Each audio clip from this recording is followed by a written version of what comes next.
All has turned out splendidly. Dr. Roylott has gone to town, and it is unlikely that he will be back before evening." "We have had the pleasure of making the doctor's acquaintance," said Holmes, and in a few words he sketched out what had occurred. Miss Donna turned white to the lips as she listened. "Good heavens!" she cried. "He has followed me, then?" "So it appears." "He is so cunning that I never know when I am safe from him. What will he say when he returns?" "He must guard himself, for he may find that there is someone more cunning than himself upon his track. You must lock yourself up from him tonight. If he is vanished, we shall take you away to your aunt at Harrow. Now we must make the best use of our time, so kindly take us at once to the rooms which we are to examine." The building was of grey, lichen-blotched stone, with a high central portion and two curving wings like the claws of a crab, thrown out on each side. In one of these wings the windows were broken and blocked with wooden boards, while the roof was partly caved in, a picture of ruin. The central portion was in little better repair, but the right-hand block was comparatively modern, and the blinds in the windows, with the blue smoke curling up from the chimneys, showed that this is where the family resided. Some scaffolding had been erected against the end wall, and the stonework had been broken into, but there was no signs of any workmen at the moment of our visit. Holmes walked slowly up and down the ill-trimmed lawn, and examined it with deep attention the outsiders of the windows. "This, I take it, belongs to the room in which you used to sleep. The centre one is to your sister's, and the one next to the main building is Dr. Roylott's chamber." "Exactly so. But I am now sleeping in the middle." "Exactly so. But I am now sleeping in the middle one." "Pending the alterations, as I understand. By the way, there does not seem to be any pressing need for repairs at that end wall." "There were none. I believe that it was an excuse to move me from my room." "Ah, that is suggestive. Now on the other side of this narrow wing runs the corridor from which these three rooms open. There are windows in it, of course." "Yes, but very small ones, too narrow for anyone to pass through." "As you both locked your doors at night, your rooms were unapproachable from that side. Now would you have the kindness to go into your room and bar your shutters?" Miss Donna did so, and Holmes, after a careful examination through the open window, endeavoured in every way to force the shutter open, but without success. There was no slit through which a knife could be passed to raise the bar. Then with his lens he tested the hinges, but they were of solid iron, built firmly into the massive masonry. Said he, scratching his chin in some perplexity. "My theory certainly presents some difficulties. No one could pass these shutters if they were bolted. Well, we shall see if the inside throws any light upon the matter." A small side door led into the whitewashed corridor from which the three bedrooms had opened. Holmes refused to examine the third chamber, so he passed at once to the second, that in which Miss Donna was now sleeping, and in which her sister had met her fate. It was a homely little room, with a low ceiling and a gaping fireplace, after the fashion of old country houses. A brown chest of drawers stood in one corner, a narrow white counterpaned bed in another, and a dressing table on the left-hand side of the window. These articles, with two small wicker-work chairs, made up all the furniture in the room, save for a square of wilton carpet in the centre. The boards round and the panelling of the walls were of brown, worm-eaten oak, so old and discoloured that it may have been dated from the original building of the house. Holmes drew one of his chairs into a corner and sat silent, while his eyes travelled round and up and down, taking in every detail of the apartment. "Where does that bell communicate with?" he asked at last, pointing to a thick bell rope which hung down beside the bed, the tassel actually lying down upon the pillow. "It goes to the housekeeper's room." "It looks newer than the other things." "Yes, it was only put there a couple of years ago." "Your sister asked for it, I suppose?"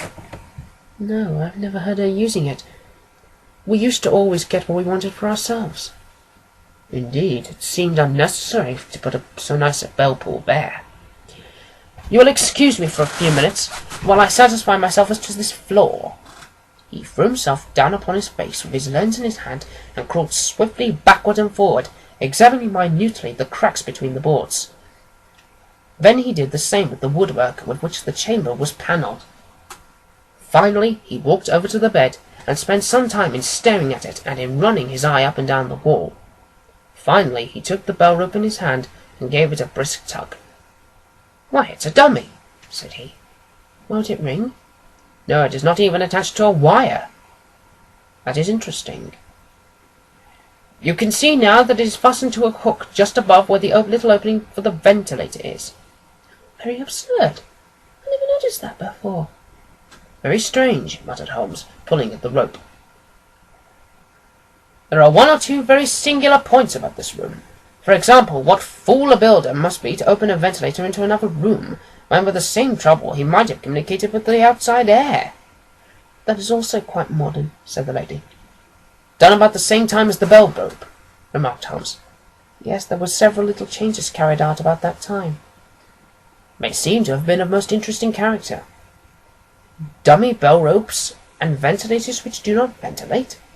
With your permission, Miss Stoner, we shall now carry out our researches in the inner apartment." Dr. Grimsby Roylott's chamber was larger than that of his stepdaughter, but was as plainly furnished. A camper bed, a small wooden shelf full of books, mostly of a technical character, an armchair beside the bed, a plain wooden chair against the wall, a round table, and a large iron safe were the principal things which met the eye. Holmes walked slowly round and examined each and all of them with the keenest of interest. "What's in here?" he asked, tapping the safe.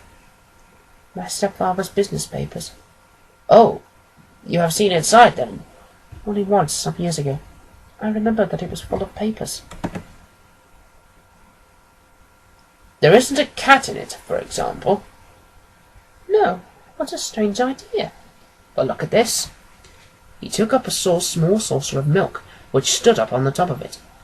"We don't keep a cat. But there is a cheetah or a baboon." "Oh, yes, of course. Well, a cheetah is just a big cat, and yet a saucer of milk does not go very far in satisfying its wants, I dare say. There is one point which I should wish to determine." He squatted down in front of the wooden chair and examined the seat of it with the greatest of attention. "Thank you. It is quite settled," said he, rising and putting his lens in his pocket. "Hello! Here is something interesting." The object which had caught his eye was a small dog lash hung upon one corner of the bed. The lash, however, was curled up on itself, and tied so as to make a loop of whipcord. "What do you make of that, Watson?" "It's a common enough lash, but I don't know why it should be tied." "It's not quite so common, is it? Ah, me! It's a wicked world, and when a clever man turns his brains to crime, it is the worst of all. I think that I have seen enough now, Miss Stoner, and with your permission we shall walk out upon the lawn. I have never seen my friend's face so grim or his brow so dark as it was when we turned from the scene of his investigation. We had walked several times up and down the lawn, neither Miss Stoner nor myself liking to break upon his thoughts before he roused himself from his reverie. "It is very essential, Miss Stoner," said he, "that you should absolutely follow my advice in every respect." "I shall most certainly do so." "The matter is too serious for any hesitation. Your life may depend upon your compliance." "I assure you that I am in your hands." "In the first place, both my friend and I must spend the night in your room." Both Miss Stoner and I gazed at him in astonishment. "Yes, it must be so. Let me explain. I believe that is the village inn over there?" "Yes, that is the Crown." "Very good. Your windows will be visible from there?" "Certainly." "You must confine yourself to your room, on pretence of a headache, when your stepfather comes back.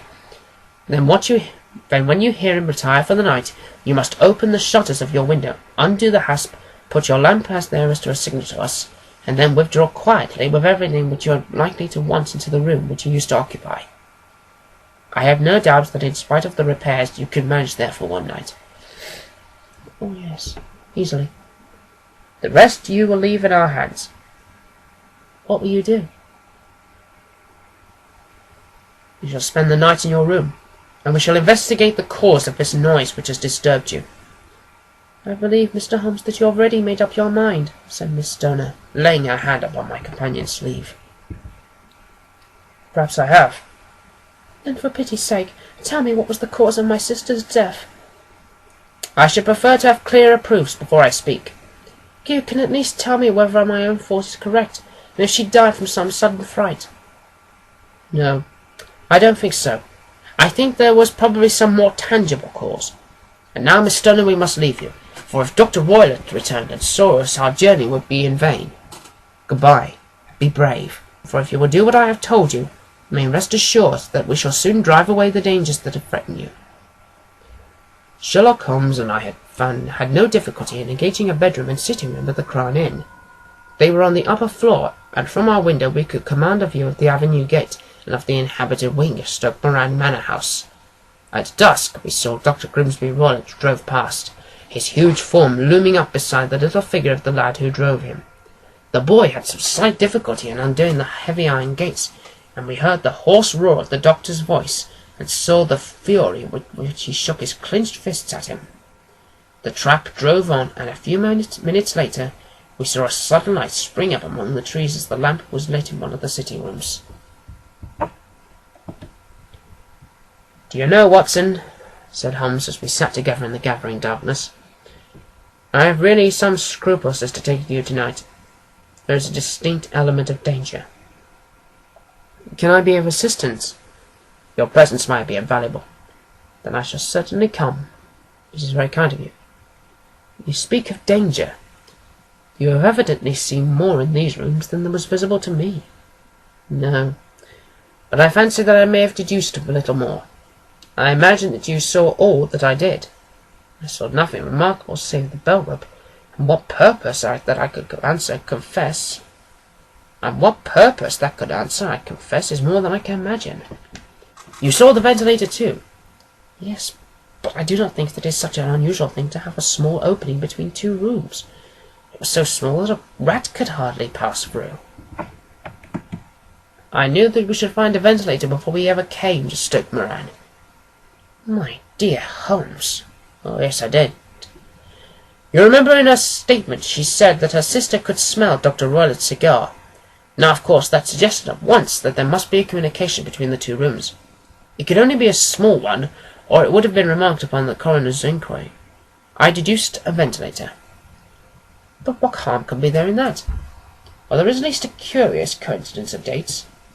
A ventilator is made, a cord is hung, and a lady who sleeps in the bed dies. Does that not strike you?" "I cannot as yet see any connection." "Did you observe anything very peculiar about that bed?" "No. It was clamped to the floor." "Did you ever see a bed fastened like that before?" "I cannot say I have." "The lady could not move her bed. It must always be in the same relative position to the ventilator and to the rope, or so we may call it, since it was clearly never meant for a bell pull." "Holmes," I cried, "I seem to see dimly what you're hinting at. We are only just in time to prevent some subtle and horrible crime." "Subtle enough and horrible enough. When a doctor does go wrong, he is the first of criminals. He has the nerve, he has knowledge. Palmer and Pritchard were among the heads of their profession. This man strikes even deeper. But I think, Watson, that we shall be able to strike deeper, even deeper still. But we shall have horrors enough before the night is over. For goodness' sake, let us have a quiet pipe and turn our minds over for a few hours to something more cheerful." About 9 o'clock the light among the trees was extinguished, and all was dark in the direction of Manor House. 2 hours passed slowly away, and then suddenly, just at the stroke of 11, a single bright light shone right in front of us. "That is our signal," said Holmes, springing to his feet. "It comes from the middle window." As we passed out he exchanged a few words with the landlord, explaining that we were going on a late visit to an acquaintance, and that it was possible that we might spend the night there. A moment later we were out on the dark road, a chill wind blowing in our faces, and one yellow light twinkling in front of us for the gloom to guide us in our sombre errand. There was little difficulty in entering the grounds, for unrepaired breaches gaped in the old park wall. Making our way among the trees, we reached the lawn, crossed it, and were about to enter through the window when from a clump of laurel bushes there darted what seemed to be a hideous and distorted child, who threw itself upon the grass with writhing limbs, and then ran swiftly across the lawn into the darkness. "My God!" I whispered. Did you see it?